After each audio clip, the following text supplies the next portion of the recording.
Hello students, welcome to the next lecture of basic electrical engineering. So last class, that is in the previous video, we have seen what is the average value of a sinusoidal quantity. So today we will discuss what is the average, that is after average value have given C to see the RMS value. So today we will discuss what is RMS value, what is the importance of that RMS value. So RMS, in the name itself only you have some idea. RMS value, that is root, the name I am writing here, root mean square value. So it is having its own importance. Another name also it is given as effective value. The both are same. So either RMS value or effective value both are same. So why we are given that much of importance for this RMS value? First we will understand that, then we will go for the how to find, how to derive the RMS value for a sinusoidal signal or any other signal. So whenever we take RMS value, so RMS value will comes here. See here, just consider. So when you take a DC supply, so the time, and here we are taking a either voltage or current. So when you take a DC supply, it is always constant. That is, at any point of time it is constant. That type of supply we can call it as the DC. But when you take the AC, so let us take the AC. So when you take the AC value, so AC here it is having different values. This is of AC signal. Let us take the sinusoidal signal. So when you take a sinusoidal signal, so for time taken, so it is having instantaneous values. Is it right? It is having some instantaneous values at instantaneous of times. So here you can observe the current value is varying with respect to the time. That type of quantities we can call it as the alternating quantities, that is, it is AC. But when you take the power, when you take the power here in the case of the DC, so power we can write as I square R into T with respect to T. But when you take this power, because as the current is varying, I cannot say, for example, at this instant, so the current, just I am taking it is some 2 amperes here. So 2 amperes is the maximum current we have taken. So whenever you have the current is maximum, so we can get the power is maximum. So I can write it as power as 4 R into T, no problem. But when you take at this instant, the current is decreased or not. So when you take at this instant, I cannot say the same power you are going to get. So because of this reason, so we are finding one effective value or one common value when you have the power represented. In case of DC also should be same, in case of AC also should be same. That is the importance of the root mean square value. So as the power, it is continuously varying because the current is varying here. So because of that the power is also varying.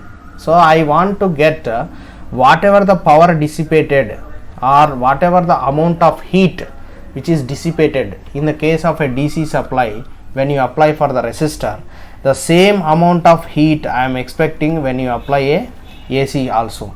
So that experiment is the proof for the getting how much of current is known as that RMS value, so that the power absorbed by the resistor is the same whenever you apply a DC supply as well as whenever you apply a AC supply.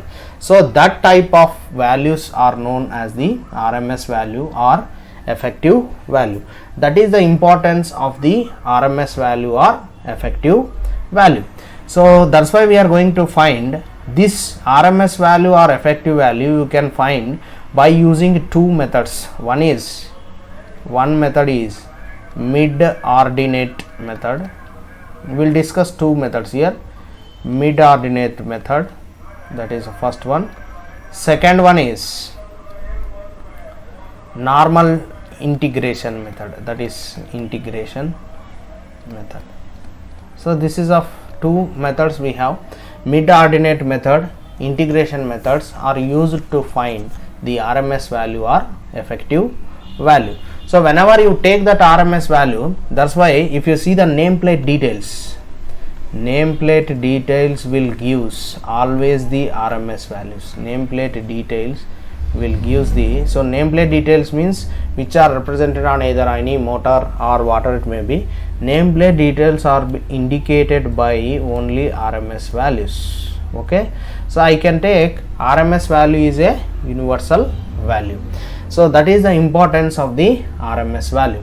So to prove that, we are doing one experiment. So we are doing the experiment is just I am connecting. So when you are connecting, so for the same resistor, just take a resistor. For the resistor, just I am connecting a DC source here, DC source, and this is of resistor and this is of I. So DC source.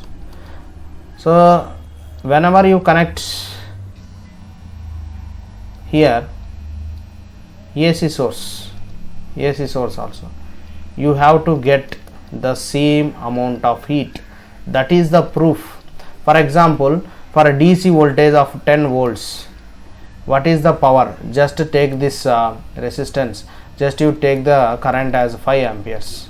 So power is equals to voltage into current, the product, that is 50 watts here. So you have to find what is the value of the voltage, so that you are going to get the 50 watts power. So just I have the current value. So power you know, current you know, then you can find the voltage. Voltage is equals to P by I. So that means, so that is 50 divided by 5. So that is 10 volts. Once again, the for same 10 volts here, this 10 volts are called as the RMS value. So which is you are getting the same power with respect to AC and DC, and also the same time. The time period is also the same time period you are trying to flow the current. So that experiment will prove that what is the RMS value of the AC supply. That is the importance of the RMS value. So let us see the methods how to find the RMS value. That is what I have given. Two methods I have given. One is mid-ordinate method, another is the integration method. First we will see what is the mid-ordinate method. See, this is the, just I have taken the diagram. So this is the mid-ordinate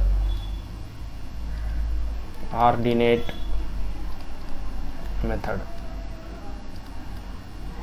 This is the method we are taken.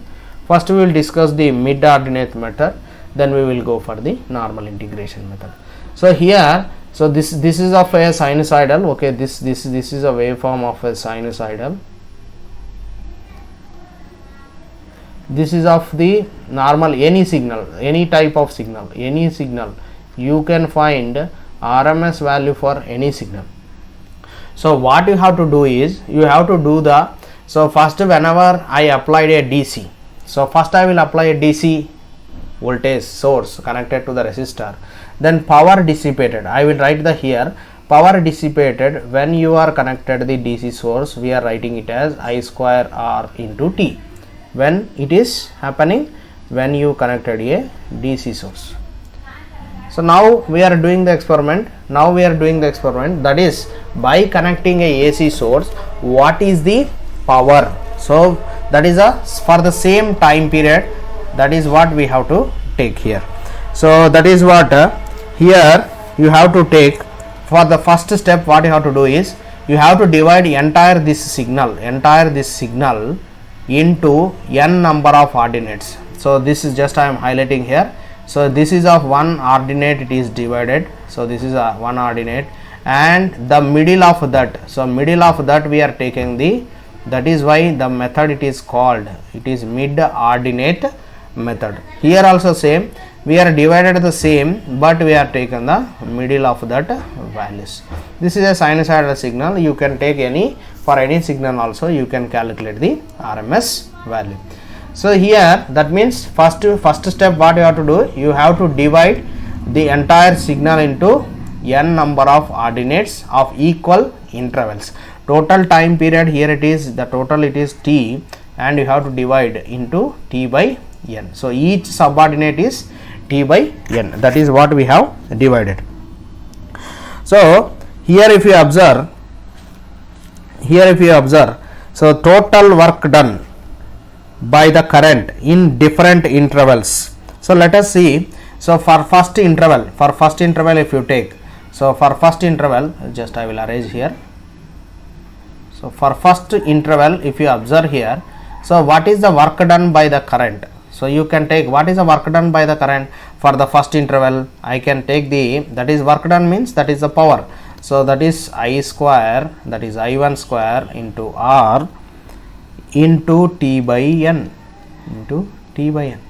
that is for first subordinate. For second, that is I square R into T by N. For third, it is I3 square into R into T by N. Like this, so on up to IN square into R T by N. That is the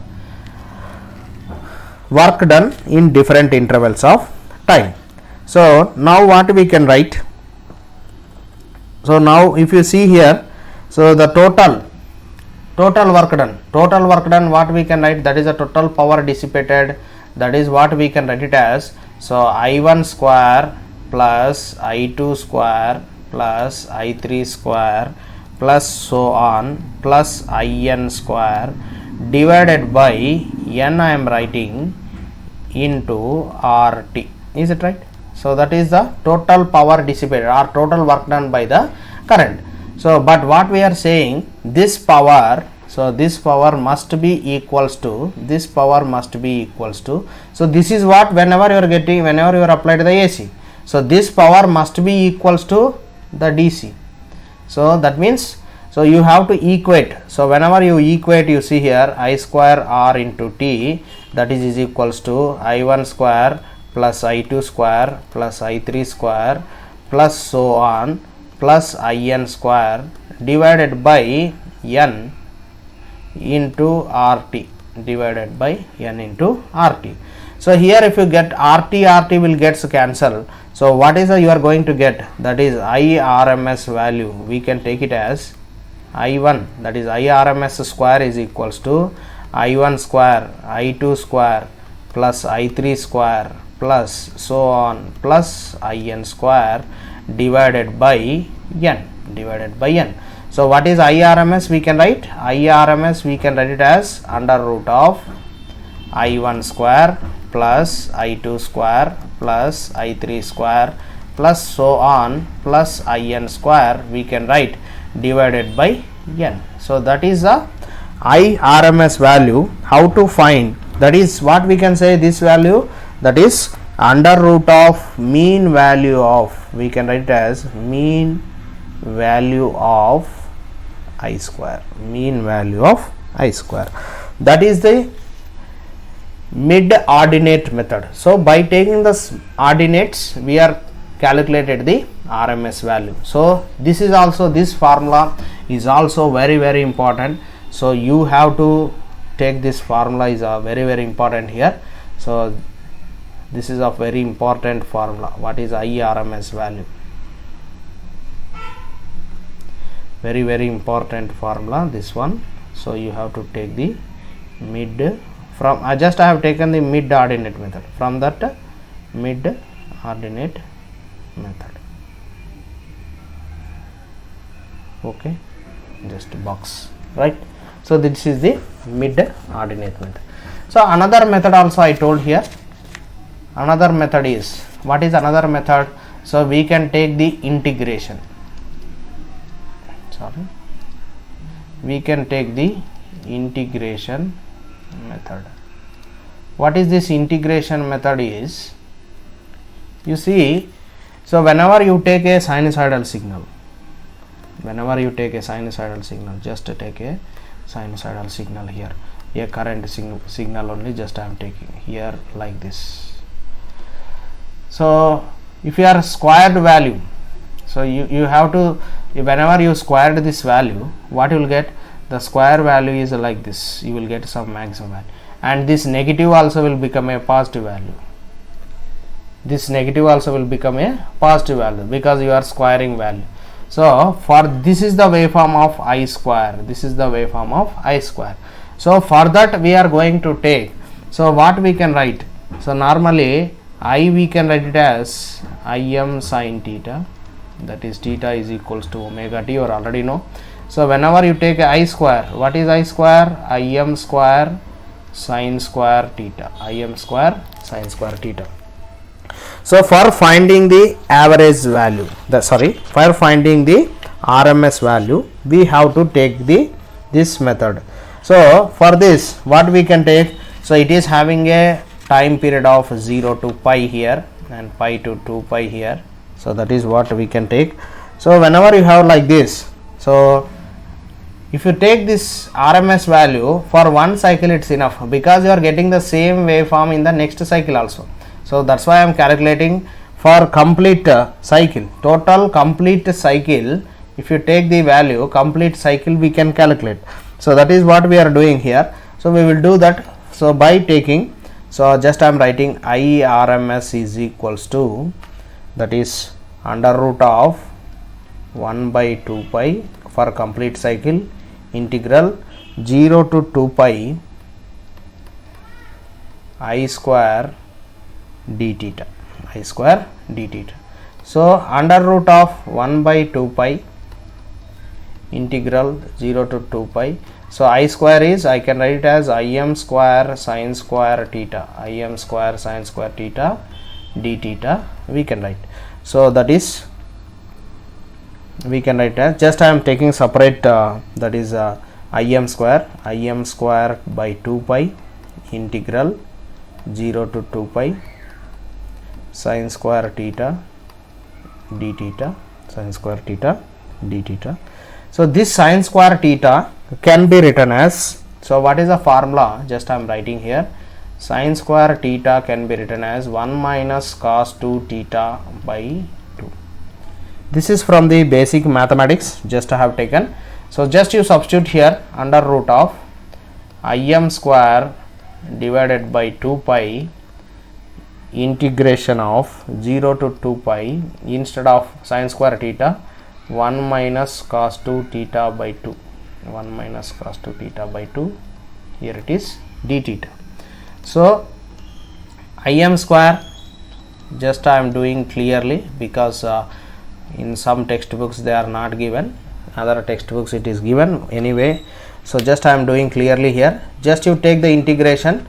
So when you take the integration here, you will get exactly here theta by 2 minus, what is the integration of sin cos 2 theta is sin 2 theta by 2. So just multiply here 2, that is 4, that is d theta.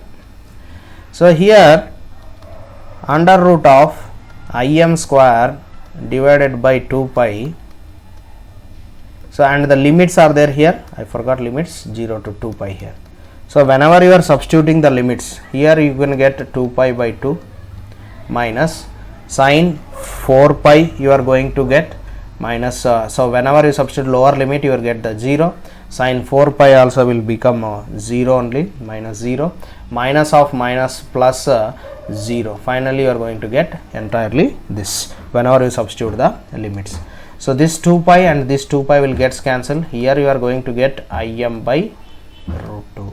So what is IRMS? We can write as IRMS is equals to Im by root 2 also. That is another formula for RMS value. So very important relation.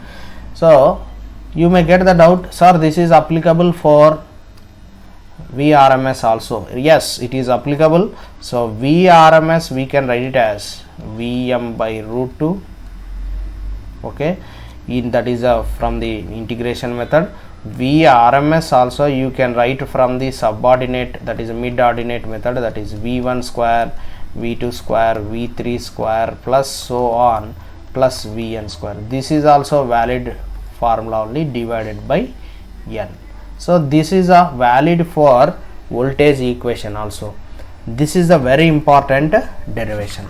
After that we have another important terminology, that is crest factor, crest or peak factor or amplitude factor, amplitude factor. So this is another important factor. So crest factor, peak factor, it is defined as the ratio of maximum value to RMS value. So when you write the peak value, so when you write the peak factor, let us write the peak factor. Peak factor is equals to, it is defined as the maximum value. So maximum value to the RMS value. So just see the relation. So IRMS is equals to Im by root 2. IRMS is equals to Im by root 2. So here what is the root 2 here? We can write as Im by IRMS. So what is this value? This is the peak factor. So Im by IRMS will gives the peak factor, that is of root 2, that is 1.414, that is of root 2 value. Right, another factor is also there, that is form factor. The name it is form factor. So what is the meaning of this form factor? It is defined as the ratio of, so form factor is defined as, so it is defined as the ratio of RMS value to average value. So RMS value here to the average value, RMS value to average value. So this is of definition of the form factor. So when this is a different terminology what we are going to use for the representation of the alternating quantities. So that's all for today's class. We will stop for today. So in the next class we will see what is the phasor representation of the alternating quantities. With that the module of 1 will be completed. Thank you very much for attending this session.